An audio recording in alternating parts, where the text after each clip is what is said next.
This is probably the best handheld gaming device on the market right now, but it doesn't mean you should buy it. Let me tell you why. Handhelds are no longer just a geeky curiosity. They've become a fully fledged alternative to traditional gaming platforms, letting you play demanding titles anytime, anywhere. Lenovo played a big role in this trend with its first handheld, the Legion Go. It significantly boosted the popularity of this gaming segment. Now it's time for the second generation. And the Legion Go 2 might not be twice as good, but surprisingly, it's twice as expensive as the original one. That's bold from Lenovo. So, what's so special about this device? It's aimed at serious gamers who want more than just casual entertainment on the go. It's built for people who play demanding AAA titles, who value performance and flexibility, and who want a portable system that can also replace a small PC when needed. If you just want something light and simple for quick sessions, this isn't your machine. But if you want power, options, and premium design in your hands, this might be for you. The first Legion Go was a strong debut, drawing heavily on ideas from competitors like Steam Deck, Nintendo Switch, and ASUS ROG Ally. Thanks to that, Lenovo secured a solid position in the handheld world right from the start. Still, it wasn't perfect. Battery life, the Legion Space software layer, and inconsistent performance in newer games left room for improvement. That's why I was eager to see how the Legion Go 2 addressed these issues and raised the bar further. The biggest changes compared to the original device are the implementation of an OLED screen with HDR support, the AMD Ryzen Z2 Extreme processor with a powerful Radeon graphics card and a much larger battery. Now, if there were a competition for largest handheld console, the Legion Go 2 would win, hands down. Its sheer size is striking, especially if you're used to smaller models like the 7-inch ASUS ROG Ally. Lenovo equips the Go 2 with an impressive almost 9-inch OLED display and chunky detachable TrueStrike controllers. And even though their ergonomics are improved compared to the original Legion Go, the device is pretty hefty as it weighs 920 grams. And that bulk will be controversial among handheld fans, cause gotta be honest, after a few hours of gaming, wrist fatigue is real. Personally, I often detached the controllers and propped up the display to continue gaming more comfortably. On the other hand, this is a handheld device, and if you can't comfortably hold it in your hands, then maybe it's missing the point. As I just mentioned, these controllers are detachable from the main unit.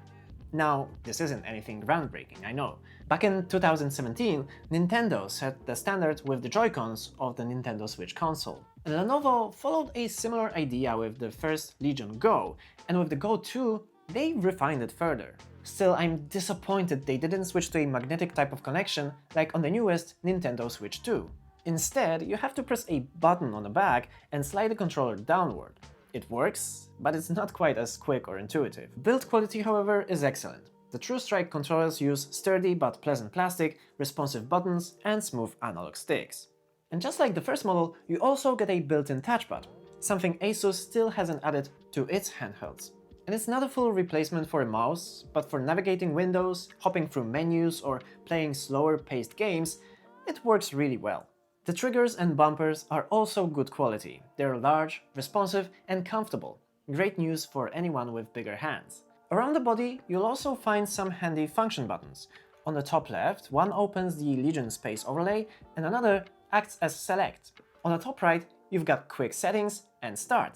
Down on the lower left are two Windows System helpers, one for the on-screen keyboard and the other for switching windows. These shortcuts make a real difference when you're using the Go 2 beyond just gaming. And yes, the right controller can double as a mouse. It's accurate and tracks quick movements well. It's fine for browsing or playing some slow strategy titles, but for serious action gaming when I really need to perform well, I still tend to plug in a proper mouse and keyboard setup. So we've talked about those detachable controllers, but now let's shift gears to connectivity. What can you actually plug into this thing? Honestly, not a ton. You've got two USB 4.0 ports, both USB-C, a headphone jack, and a UHS 2 microSD slot for expanding storage. And that's super handy, especially since it only comes with 1 TB built in. And we all know how fast modern games gobble up space. But here's what bugs me most. Those two USB-C ports. Yeah, since everything's USB-C only, No regular USB-A devices, like your old mouse or thumb drive, work straight out of the box. You'll need a dongle, like this one, to bridge the gap. Worse, plug in an external display and a charging cable, both hugging those USB-C slots, and you're tapped out. Zero room left for extras like keyboard or even another controller. When it comes to running Windows on a handheld, it's both a blessing and a curse. On one hand, it gives full PC compatibility and flexibility. On the other, the interface isn't optimized for small touchscreens, leading to occasional frustration. Thankfully, the Lenovo Legion Space overlay helps, offering a unified library, hardware settings, and quick access options. However, it's still not flawless. Sometimes it's sluggish or unresponsive. That said, the quick settings menu works well, and future updates like the promised Xbox full screen experience will likely fix these issues. So how does the Legion Go 2 actually play? In short, a lot better than the first one. Thanks to the new AMD Ryzen chip and Radeon graphics, performance takes a big leap forward. Take Cyberpunk 2077. On the first Legion Go, it really struggled.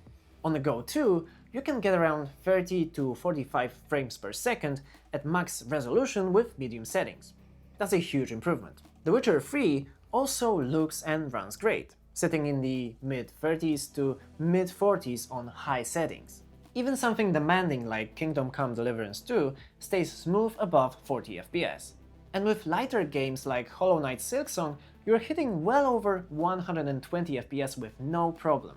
Now, the numbers are solid, but what really makes it shine is the screen.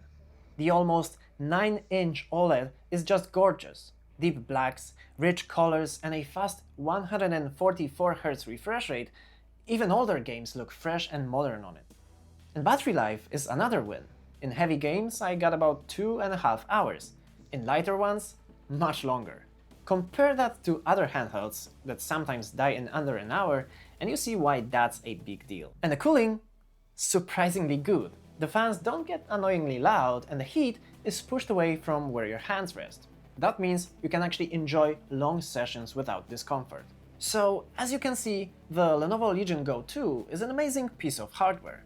Possibly the best handheld on the market right now, which is why it's sold out almost everywhere. Lenovo had to even cancel some orders from their website because they couldn't deliver as many consoles. Which honestly surprised me because this console has one big problem, and it's the ROG Xbox Ally, which is launching in less than a month. And it has the same chip, possibly better optimized hardware, and what's most important, a significantly lower price. So yeah, don't buy this. Wait a few days, see some reviews of the new handheld from ASUS and Microsoft, and for now, be happy, because you didn't spend money on this, so you're miles ahead. I'll see you soon.